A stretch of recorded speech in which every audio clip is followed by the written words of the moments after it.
नमस्कार।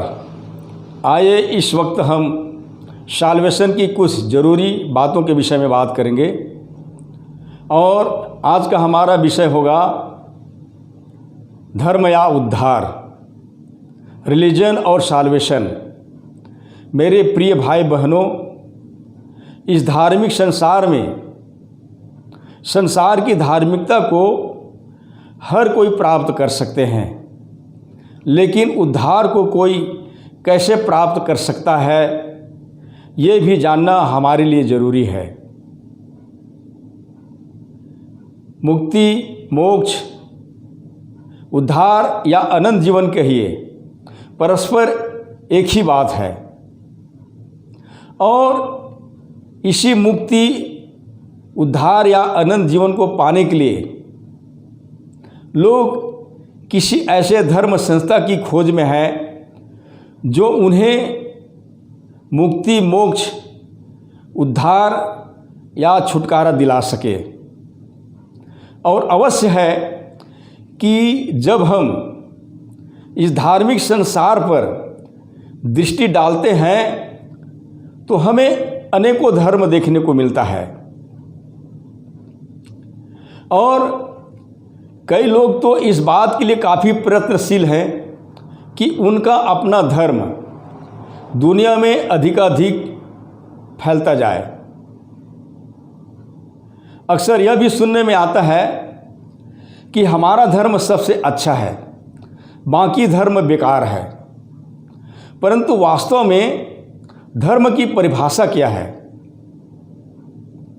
इस विषय में लोगों की अवमानना है कि धर्म वह रास्ता है जिसके द्वारा वे अपने ईश्वर या देवी देवताओं को प्रसन्न करना चाहते हैं और इसी तरह से सारी दुनिया में लोग अपने अपने तौर तरीक़ों से और भिन्न भिन्न प्रकार से अपने ईश्वर को प्रसन्न करना चाहते हैं।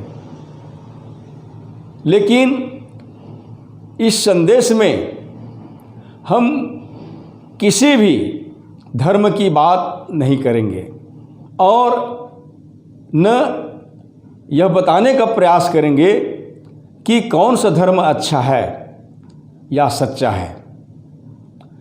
परंतु हाँ, हम एक ऐसा मार्ग के विषय में ज़रूर बताना चाहेंगे जिसके द्वारा हम परमेश्वर को रियली प्रसन्न कर सकते हैं और वह मार्ग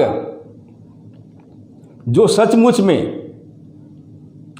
परमेश्वर तक हमें पहुंचा सकता है और वह मार्ग है प्रभु यीशु मसीह। यीशु ने दावा करते हुए उसने कहा था, मार्ग और सत्य और जीवन मैं ही हूँ, बिना मेरे द्वारा कोई पिता के पास नहीं पहुँच सकता। यूहन्ना रचित सुसमाचार 14 अध्याय वचन 6।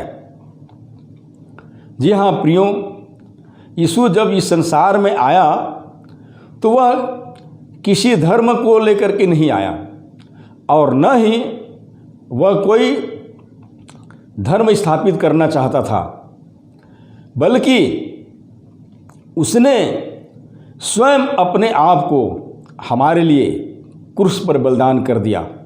जैसे लिखा है, परंतु परमेश्वर हम पर अपनी प्रेम की भलाई इस रीति से प्रकट करता है कि जब हम पापी ही थे तभी मसीह हमारे लिए मरा।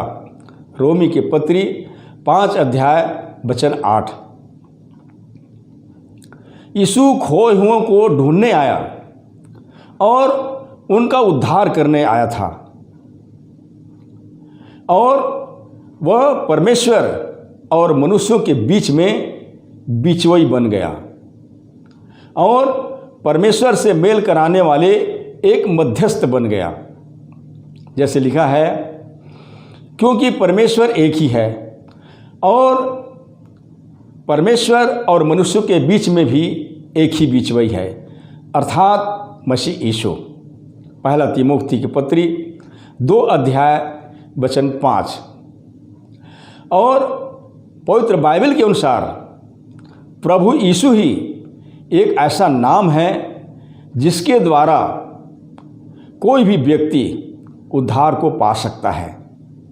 जैसे लिखा है, किसी दूसरे के द्वारा उद्धार नहीं, क्योंकि स्वर्ग के नीचे मनुष्यों में और कोई दूसरा नाम नहीं दिया गया जिसके द्वारा हम उद्धार पा सके। प्रेरितों के काम 4 अध्याय वचन 12। बाइबल हमें यह भी बताती है कि हम चाहे कितनों ही धार्मिक बन जाएं या धार्मिक कार्यों को भी कर लें, पर हम अपना उद्धार नहीं कर सकते। यशायाह की पुस्तक 64 अध्याय वचन 6। पर अब मसीह यीशु में हम परमेश्वर की धार्मिकता बन सकते हैं। हम बताना चाहेंगे कि 2000 कुछ साल पहले प्रेमी परमेश्वर ने अपने पुत्र यीशु को इस पाप भरे संसार में भेजा ताकि लोगों को उनके पापों से मुक्ति मिल सके। पवित्र बाइबल के नए नियम में मत्ती, मरकुस, लूका और यूहन्ना रचित सुसमाचार की 4 पुस्तकें हमें यीशु की पूरी जीवनी के विषय में बताती है। और इन पुस्तकों के द्वारा यह भी पता चलता है कि यीशु किस प्रकार लोगों के बीच में घूमा फिरा और किस तरह से उनका अपना ही चेला यहूदा ने शत्रुओं के हाथों में पकड़वा दिया था और यहूदी लोगों ने उसे कलवरी के क्रूस पर चढ़ा दिया था। तब उसे क्रूस की मृत्यु दी गई।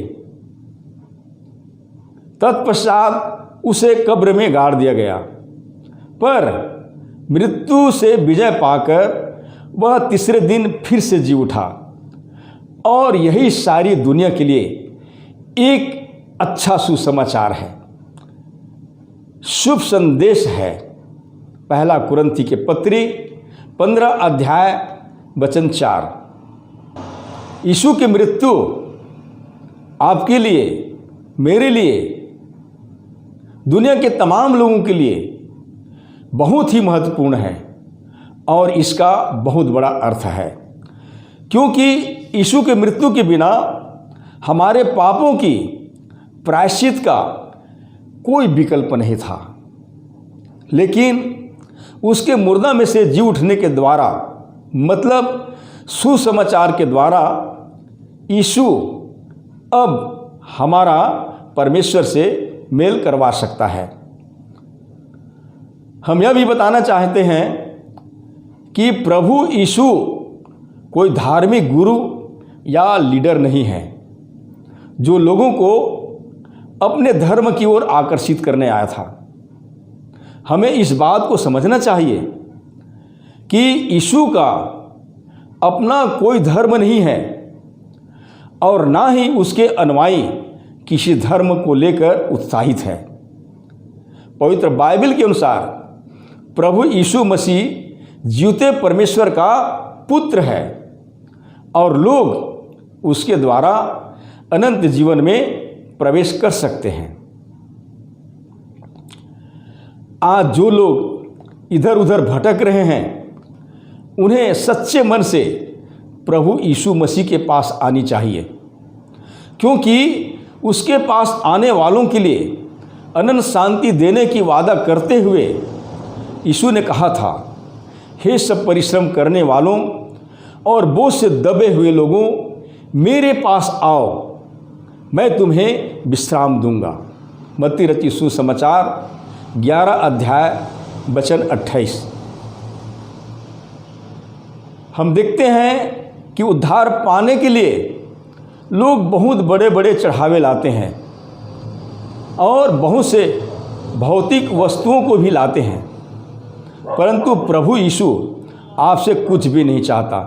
वह केवल आपका जीवन चाहता है और बदले में आपको वह कोई धर्म नहीं बल्कि उद्धार देगा अनंत जीवन देगा। पवित्र बाइबल के नए नियम में हम कुछ ऐसे लोगों के विषय में पढ़ते हैं जो बड़े ही धार्मिक मनुष्य थे, परंतु उनका उद्धार नहीं हुआ था। प्रेरित पतरस ने उन लोगों को जब यीशु का प्रचार किया तब ये लोग कहने लगे कि उद्धार पाने के लिए हम क्या करें। तब पतरस ने उनसे कहा, मन फिराओ और तुम में से हर एक अपने अपने पापों की क्षमा के लिए यीशु मसीह के नाम से बपतिस्मा ले। प्रेरितों के काम 2 अध्याय वचन 38। और उसी दिन 3000 लोगों ने बपतिस्मा लिए। इसके बाद भी बहुत से धार्मिक लोगों ने बपतिस्मा लिए। यद्यपि ये सब धार्मिक थे, लेकिन उद्धार से वंचित थे। यदि वे लोग सोचते रहते कि हम तो धार्मिक हैं और धार्मिकता के काम करने वाले हैं, हमें यीशु की कोई आवश्यकता नहीं है, परंतु उन्होंने ऐसा नहीं किया। उन्होंने यीशु के मार्ग को ठुकराया नहीं, पर उसको मन से स्वीकार किया। इसलिए हमें भी सुसमाचार पर विश्वास करके और अपने पापों से मन फिराकर पापों की क्षमा के लिए बपतिस्मा लेनी चाहिए, क्योंकि बपतिस्मा हमें बचाता है और प्रभु यीशु की आज्ञा अनुसार बपतिस्मे से हमारा उद्धार भी होता है। जैसे लिखा है, जो विश्वास करे और बपतिस्मा ले उसी का उद्धार होगा। मरकुस रचित सुसमाचार 16 अध्याय वचन 16। तो हम निर्णय करें एक ही मार्ग और सच्ची मार्ग पर चलने के लिए जो परमेश्वर तक पहुंचाता है। यदि आप चाहते हैं कि उद्धार प्राप्त करें तो बेशक प्रभु यीशु मसीह को ग्रहण कर सकते हैं, लेकिन स्मरण रखिएगा, जब आप प्रभु यीशु को ग्रहण कर लें तो यह न सोचे कि आपने किसी धर्म को ग्रहण किया है, क्योंकि आपने धर्म को नहीं, जीवन को ग्रहण किया है, अनंत जीवन को ग्रहण किया है। जैसे प्रभु यीशु ने कहा, मार्ग, सत्य और जीवन मैं हूं। परमेश्वर आपकी सहायता करे। धन्यवाद।